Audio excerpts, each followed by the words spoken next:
Hey everybody, Kathleen here from Purple Sky Oracle Readings, and today I wanted to talk about something I have often observed in spiritual or personal growth circles, meditation groups and courses, any type of situation where people are sharing their experiences or asking questions of a personal growth nature, and that thing is unsolicited advice.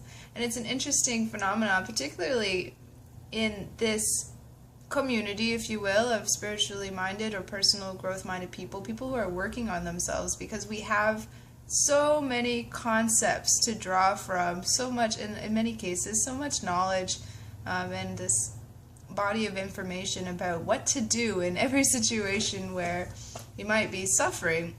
This tendency that we have to think that we can solve each other's problems with our unsolicited advice it's something that grinds my gears. So often when we hear someone who's suffering, we're empathic beings, and we don't want the people that we care about, or in many cases don't even know. We don't want anybody. We don't want to see people suffering.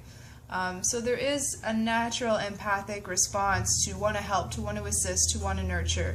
And I think that's a survival mechanism for humans, and I think that's all well and good. But when it becomes offensive or even damaging to some points is when we assume to know something about someone else's situation, when we assume the role of the all-seeing eye in someone else's life, and when we think we know something about them or what they're going through that will allow us or justify us in all of a sudden having a righteous position where we can tell them what the hell is up with them, with their life, with their situation, and what needs to be done about it.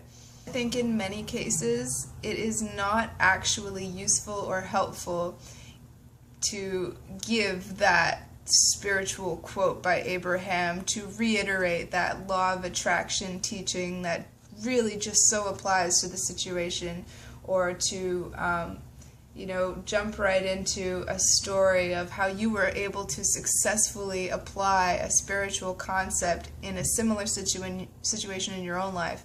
A lot of times that's not what is needed. That's not how we are best supported in their situations. In some cases, it's up to us to be able to read the situations that we're in life, and if someone is expressing something they perceive as a weakness or a challenge or a problem or a struggle, perhaps there is an openness there. Perhaps they're not asking a specific question, but there is sort of a prodding or a passive way of inviting a response, and that can be discerned, or that can be clarified by asking, like, hey, do you want to hear my opinion on this, or something like that, or are you open to hearing a point of view about what you're saying?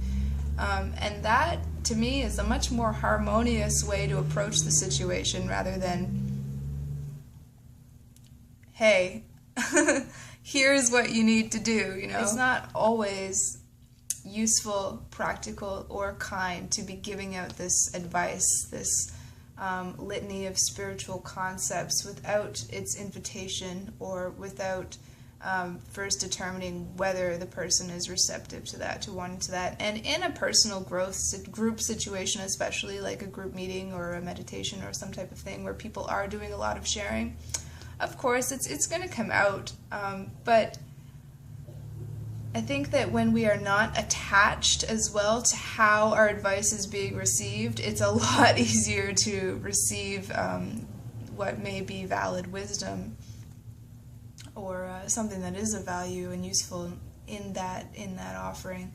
It's easier to take it for the person who's receiving it if there's not this great attachment to somebody else knowing the answers about our life.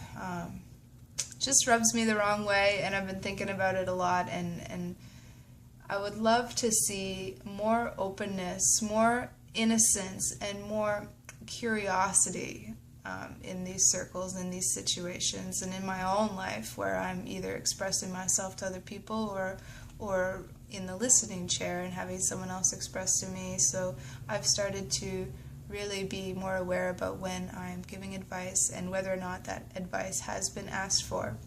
So very interesting dynamic, and of course we're always going to put our foot in our mouth from time to time, and that's how we learn, and that's how we grow. And of course some advice, whether it's solicited or not, is so on point that it's worth saying, and there's always situations like that. But I wanted to shine the light on this one dynamic of doling it out when it's not being asked for, and to suggest that perhaps if you find yourself in the habit of offering a lot of answers to people, just to check if it has been asked for, or if you know someone who is in the habit of doling out spiritual advice or concepts on a regular basis to console you or others in whatever situation they may find themselves in, there is another way.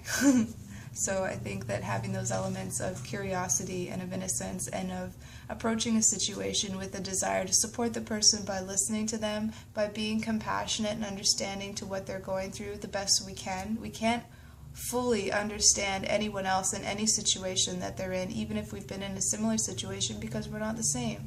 So we can employ empathy, and to the best of our ability we can be supportive of each other, and I think that is beautiful and necessary. But it is not always required to give that answer, even if it's really good and you really want to give it. I would just love to see us listening more and in some cases talking less. So let me know what you think about that. If you have any thoughts about this subject, leave a comment underneath this video. And if you're interested in having a reading with me, I would love to hear from you. Be sure to like my Facebook page, Purple Sky Oracle Readings. Let's get in touch. Have a great day.